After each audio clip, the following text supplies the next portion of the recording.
বাংলাদেশে আবারও টার্গেট হিন্দুরা। বাংলাদেশে হিন্দুদের গ্রামে আগুন, হিন্দু গ্রামে আগুন ধরালো কট্টরপন্থীরা। চট্টগ্রামের পশ্চিম বণিকপাড়ায় আগুন। যে ছবি দেখছেন চট্টগ্রামের পশ্চিম বণিকপাড়া, সেখানে সব বাড়ির দরজা বাইরে থেকে বন্ধ করে আগুন ধরিয়ে দেওয়া হয়েছে। আমাদের সঙ্গে রয়েছেন প্রতিনিধি বিশ্বজিৎ। বিশ্বজিৎ, আমরা দেখছি যে কয়েকদিন ধরে একবারে বিদ্বেষের আগুনে জ্বলছে বাংলাদেশ, সেই আগুন যেন একেবারে বন্ধ হওয়ার নামই নেই। আর এবার এই নৃশংস ঘটনা চট্টগ্রামেরই এর আগে বা কিছুদিন আগে যখন সংখ্যালঘু যুবককে পুড়িয়ে মারা হয়েছিল, তারপরেই চট্টগ্রামে আরো এক গ্রামে এরকম ভাবেই আগুন লাগিয়ে দেওয়া হয়েছিল, এবং সেটাও হিন্দু অধ্যুষিত গ্রাম। অর্থাৎ একের পর এক হিন্দুদের বাড়ি, সংখ্যালঘুদের বাড়ি, সেগুলো জ্বালিয়ে দেওয়া হচ্ছে, দুষ্কৃতীরা জ্বালিয়ে দিচ্ছেন। সেই ঘটনাও এখনো পর্যন্ত সেই দুষ্কৃতীদের চিহ্নিত করতে পারেনি বা গ্রেপ্তার করতে পারেনি ইউনূস সরকার। কাজেই এই যে ক্ষোভ সংখ্যালঘুদের তৈরি হচ্ছে, যেখানে আজও অর্থাৎ গতকাল রাতেও একের পর এক বাড়ি ধরিয়ে দেওয়া হচ্ছে, আগুন ধরিয়ে দেওয়া হচ্ছে, এবং সব থেকে গুরুত্বপূর্ণ যে এই দুষ্কৃতীরা বাড়ির দরজা বন্ধ করে আগুন ধরাচ্ছেন, যাতে কোনো ভাবে তারা অগ্নিদগ্ধ হয়ে মারা যান, সেই উদ্দেশ্যেই এই ধরনের অগ্নিকাণ্ড। এবং সেখানে গতকাল রাতে যেমন কোনো ক্রমে বাঁশ এবং বেড়া কেটে তারা ভেঙে তারা কোনো ক্রমে ফাঁদে বেঁচেছেন। ঠিক ভোরবেলায় আগুন লাগানো হচ্ছে, যখন গভীর নিদ্রায় আচ্ছন্ন সংখ্যালঘু পরিবারগুলো, এবং সেখানে তাদের দরজা বন্ধ করে তাদেরকে আগুন লাগিয়ে দেওয়া হচ্ছে। কোনো ক্রমে প্রাণ রক্ষা করলেও তাদের সর্বস্ব আগুনে ভস্মীভূত হয়ে গেছে, এবং একের পর এক বাড়ি জ্বলেছে। এবং এইরকমই শীল পরিবার সহ যারা সেই ঘটনায় অর্থাৎ এই অগ্নিদগ্ধ ঘটনায় তাদের পোষ্য মারা গেছে, তাদের সর্বস্ব টাকা পয়সা থেকে শুরু করে সঞ্চিত সমস্ত কিছু পুড়ে ছাই হয়ে গেছে, একেবারে ভস্মীভূত হয়ে গেছে।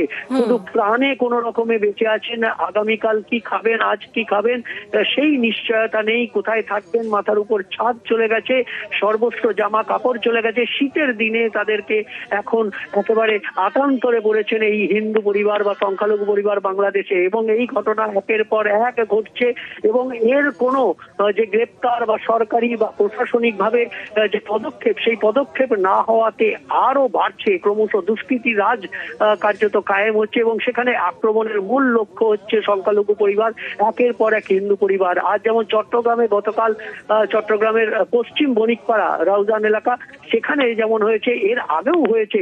অর্থাৎ এই একটা ঘটনা বিচ্ছিন্ন ঘটনা সেরকম নয়, একের পর এক সিরিজ হচ্ছে। যেন একেবারেই হিন্দুরা বারবার টার্গেট বাংলাদেশে, কিন্তু সেখানে প্রশাসন এখনো পর্যন্ত যেন নীরব ভূমিকা পালন করছে। বাইরে থেকে লক করে আমাদেরকে আগুন দেওয়ার পরিকল্পনা, মানে আগুন দিয়ে দিয়েছে অলরেডি। আর আমরা বেরিয়েছি বাইরে, দরজা কেটে অনেক কষ্ট করে নেমে, ছোট বাচ্চা ছিল, ঘরের সবকিছু শেষ। আর আমি একটা প্রবাসী, আমি আসছি বেশি দিন হয় নাই, এই 3 মাস হচ্ছে। আর আমি এসে নতুন বিয়ে করছি মাত্র 1.5 মাস। সব আমার জিনিসপত্র যা আছে সামান সবকিছু পুরো শেষ। হাঁস ছিল, হাঁস সব শেষ, আমি সবকিছু শেষ। এবার টোটাল ক্ষতি কত হবে? টোটাল ক্ষতি অনুমানে 15-10 লাখ টাকা এরকম।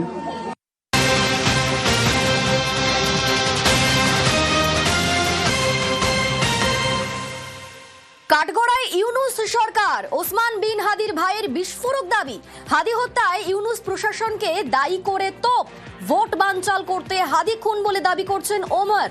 ভোটের আগে দেশ ছাড়তে পারেন ইউনূস, এমনই চাঞ্চল্যকর দাবি করছেন ওসমান হাদির ভাই ওমর। আমাদের সঙ্গে বিশ্বজিৎ রয়েছেন। বিশ্বজিৎ, এই মুহূর্তে হাদি খুনে বাংলাদেশ জ্বলছে, আর তারই সঙ্গে আমরা জানি যে বাংলাদেশে ভোট রয়েছে আগামী 12 ফেব্রুয়ারি, মানে হাতে আর মাস দেড়েক সময়। সেই আবহে এইরকম একটা বিস্ফোরক দাবি করছেন এই হাদির ভাই ওমর। 18 ডিসেম্বর আমাদের এখনো মনে আছে সকলের, ঠিক মধ্যরাতে যখন ওসমান হাদির মৃত্যু হয় বা খুন হয় বলা ভালো, সেই সময়ের পর থেকে সারা রাত জ্বলেছে কার্যত বাংলাদেশে একের পর এক। যেমন দোকান বাড়ি যেমন জ্বলেছে, ঠিক তেমনি সংবাদ মাধ্যম, চতুর্থ স্তম্ভ সমাজের, সেই চতুর্থ স্তম্ভকে জ্বালিয়ে দেওয়া হয়েছে। একের পর এক সংবাদ মাধ্যম, কোনো একটি নির্দিষ্ট সংবাদ মাধ্যম নয়, একের পর এক সংবাদ মাধ্যমের অফিস কার্যত আগুনে ভস্মীভূত করে দেওয়া হয়েছে। সমস্ত রেকর্ড, সমস্ত তথ্য, সমস্ত কিছু পুড়িয়ে ভাঙচুর করে কার্যত একেবারে ভস্মীভূত করে দেওয়া হয়েছে সেই দপ্তরগুলো। অর্থাৎ এই যে বাংলাদেশ উত্তাল হয়ে উঠল ওসমান হাদি, সেখানে দাঁড়িয়ে গতকাল আমরা দেখলাম শাহবাগ অন্যতম তীর্থক্ষেত্র বলা হয় বাংলাদেশের, এবং সেখানেই কার্যত ইনকলাব মঞ্চের থেকে যে ঘোষণা ওসমান হাদির ভাই করলেন, এবং সেখানে তিনি স্পষ্টভাবে এই ওসমান হাদির যে মৃত্যু বা খুন, সেই খুনের দিকে ইউনূস সরকারের যে উদাসীনতা তাকেই কার্যত দায়ী করলেন, কাঠগড়ায় তুললেন ওসমান হাদির ভাই। তার ভাইয়ের মৃত্যুকে কার্যত ওসমান এই যে ইউনূস সরকারকে কাঠগড়ায় তুলে তার অন্যতম দাবি যে এই ঘটনা ঘটানো হয়েছে আসলে বাংলাদেশে যে আসন্ন নির্বাচন, সেই নির্বাচনের দাবিতে নির্বাচন সুষ্ঠুভাবে যাতে হয় সেই দাবি ছিল মূল ওসমান হাদির, এবং সেই দাবিকে বানচাল করার জন্যই এই খুন হয়েছে। এই যে প্রশ্ন চিহ্ন তুলে দিয়েছেন এবং তাতেই সংশয় বাড়ছে যে এই খুনের যারা দুষ্কৃতী, সেই দুষ্কৃতীরা তাহলে কি পূর্ব পরিকল্পনার একটা ঘটনা, যে পূর্ব পরিকল্পিত ভাবেই ওসমান হাদির খুন করা হয়েছে, এবং তারপর এই ঘটনাকে কেন্দ্র করে যে বিশৃঙ্খলা, যে অরাজকতা, যে নৈরাজ্য, তাকে সামনে রেখে আগামী দিনের নির্বাচন কার্যত প্রহসনে পরিণত করা হবে। এই রকমই কোনো পরিকল্পনা করা হয়েছে কিনা সেই প্রশ্নই এখন আরো একবার উঠছে। আপাতত তুমি আমাদের সঙ্গে থাকো বিশ্বজিৎ। আপনারাই ওসমান হাদিকে হত্যা করিয়েছেন, আবার আপনারা এটাকে ইস্যু করে নির্বাচন বানচাল করার চেষ্টা করতেছেন। আপনারা যারা রাষ্ট্র ক্ষমতায় থাকাকালীন অবস্থায় ওসমান হাদিকে হত্যা করা হয়েছে, এই হত্যার দায় আপনারা এড়াতে পারবেন না। আপনাদেরও বিচার হবে। ওসমান হাদির বিচার যদি না হয়, আপনারাও একদিনে বাংলাদেশ থেকে পালাতে বাধ্য হবে। বাংলাদেশের কোটি কোটি মানুষ ওসমান হাদির বিচারের অপেক্ষায় আছে। সরকারের কাছে আমি অনুরোধ করব, আপনারা যারা রাষ্ট্র ক্ষমতায় থাকাকালীন অবস্থায় ওসমান হাদিকে হত্যা করা হয়েছে, এই হত্যার দায় আপনারা এড়াতে পারবেন না।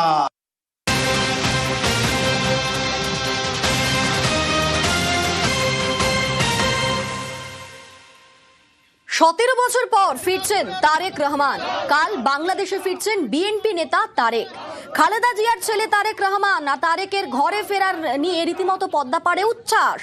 ঢাকায় জমায়েত বিএনপি নেতা কর্মীদের। আমাদের সঙ্গে বিশ্বজিৎ রয়েছেন। বিশ্বজিৎ, আমরা দেখছি যে পদ্মাপাড়ে উচ্ছ্বাসে তারেকের ঘরে ফেরা নিয়ে, তাহলে এবার কি ইউনূসের কাঁটা তারেক?